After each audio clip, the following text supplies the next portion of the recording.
Nós não sabemos exatamente o que vai acontecer em Marechal Rondon, nós não sabemos quantas pessoas exatamente serão infectadas, quantas pessoas serão assintomáticas e quantas precisarão de atendimento mais importante da saúde. Mas nós nos preparamos. Então, se nós não precisarmos utilizar o hospital de campanha, é excelente. Isso é segurança para a nossa população. Mas se nós precisarmos utilizá-lo depois de ocupados os leitos da UPA, depois de ocupados os leitos do nosso hospital Dr. Cruzati, nós temos lá à disposição esses 76 leitos para atender as pessoas de Marechal Rondon e eventualmente da região, né, que precisarem deste atendimento. Quando você fala em estruturação e esse período, poder ter tido o período para a organização da estrutura da UPA, onde se organizou uma ala específica para atendimento do Covid, destinação dos 6 respiradores específicos para esse atendimento, a organização do fluxo de trabalho, a revisão dos protocolos e também a atualização dos protocolos do Ministério da Saúde, especificamente para o Covid. Esse treinamento que foi realizado com toda a equipe da Secretaria de Saúde, tanto dos postos de saúde, hospital e a UPA, eu acredito que isso, juntamente com a estruturação das demais unidades, é o que vai fazer o diferencial nesse atendimento. Aquilo que a gente recebe do mundo inteiro, as informações, as imagens que a gente recebe do mundo inteiro, em especial Espanha, Itália e Estados Unidos, né? E aí os nossos profissionais têm que atender a nossa população, sabendo que não tem onde colocar as pessoas, né? E chegar ao caso mais grave, que os países, especialmente da Europa, passaram, de ter que escolher entre quem vai para uma UTI e quem não vai. Isso é extremamente desconfortante para o profissional. Então nós montamos essa estrutura e deixamos à disposição da população e dos profissionais. Isso dá segurança para a população, mas também dá segurança para os profissionais de saúde, que são aqueles que, no pico, em Marechal Rondon, é que vão fazer o verdadeiro enfrentamento. Extremamente positiva a nossa avaliação no que diz respeito às primeiras medidas, que foram as mais importantes. 2 aspectos nos levaram ao fechamento das atividades comerciais e educacionais do nosso município lá no mês de março, ainda, no final do mês de março. 2 aspectos. O primeiro, para que nós pudéssemos ter tempo para nos estruturarmos. Foi o que nós fizemos. Nós organizamos a estrutura da saúde pública de Marechal Rondon para enfrentamento do Covid. Segunda situação, nós impedimos a contaminação de crianças, porque com o fechamento das escolas e a necessidade dos pais irem ao trabalho após a liberação das atividades não essenciais, a leitura que nós fizemos é que, mesmo havendo a recomendação de que não se deixasse crianças com idosos, nós fizemos a leitura de que muitas famílias que precisavam trabalhar, muitos pais que precisariam ir aos seus postos de trabalho, não teriam com quem deixar as crianças, senão com os avós. Então nós precisávamos, naquela oportunidade, que as crianças não se contaminassem. E nós somos exitosos, nós temos casos, eventualmente pode ter uma criança assintomática, mas nós não temos registro de crianças acometidas em Marechal Rondon pela Covid-19.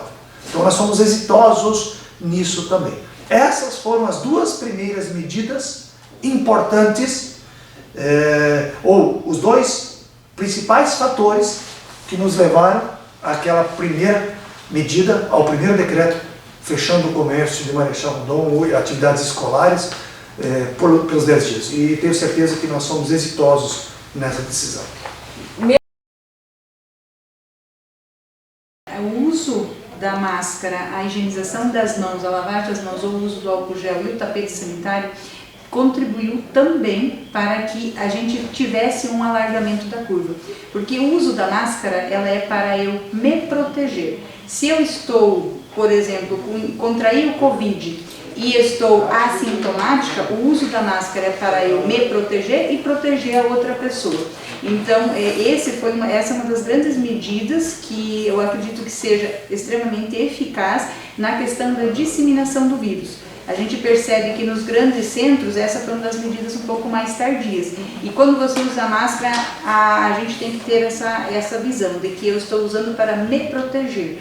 E essa medida que eu vejo uma das mais importantes. A entrada no estabelecimento é outra situação que ela ajudou muito, porque o vírus ele fica nas superfícies, né? Então, quando você tem o tapete sanitário ou você tem o distanciamento dos balcões, você também evita de que as pessoas cheguem e vão tocando, porque o vírus fica no balcão. Se você não passa o álcool 70, você não faz a higienização, o próximo chega e pode estar carregando aquele vírus embora. Então, eu acho que essas medidas também contribuíram para que a gente tenha essa situação hoje controlada dentro do nosso município com poucos casos.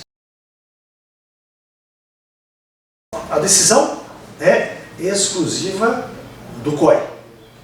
Então, em momento algum foi tratado essa questão do COI. Então, eu não tenho o direito de falar sobre isso.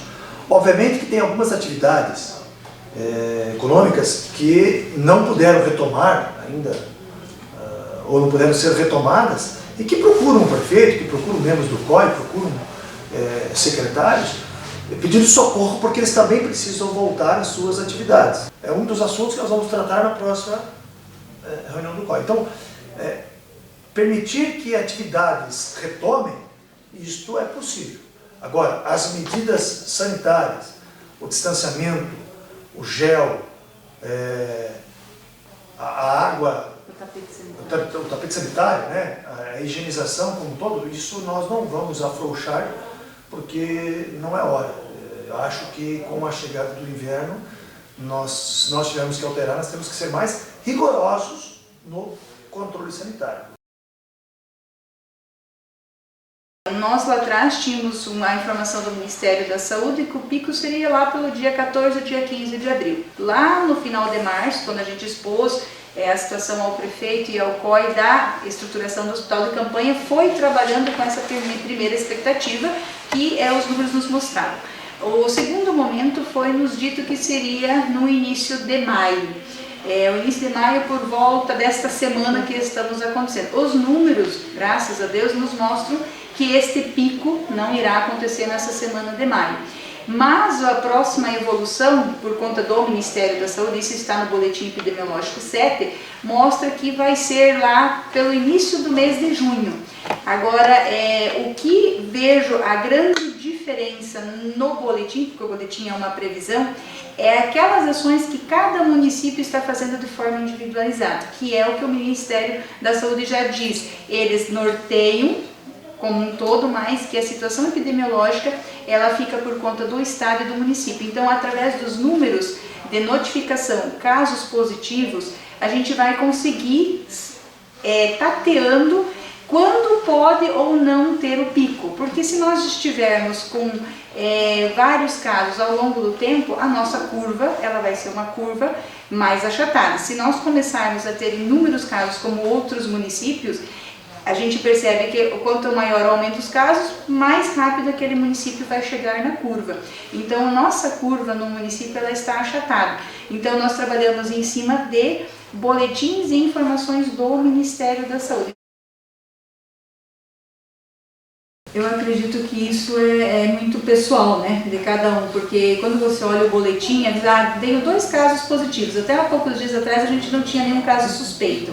Eu acredito que é uma conscientização pessoal. Nós do Poder Público vamos continuar fazendo os informes dos boletins, solicitando o uso de máscara, álcool gel. Esses são os fatores fundamentais. Se nós perdermos os hábitos de distanciamento social, ficar com aquela questão de voltar à rotina normal, de fazer as festas e fazer aglomerações, nós vamos ter uma grande contaminação. Então, essa rotina de distanciamento social neste período, ele é fundamental. E as pessoas, por mais que olhem números, elas precisam se conscientizar que nós estamos caminhando no evento do Covid-19 e que hoje eu posso ter casos, amanhã eu posso não ter, ou eu posso passar uma semana sem notificação, mas isso não quer dizer que o vírus não está circulante.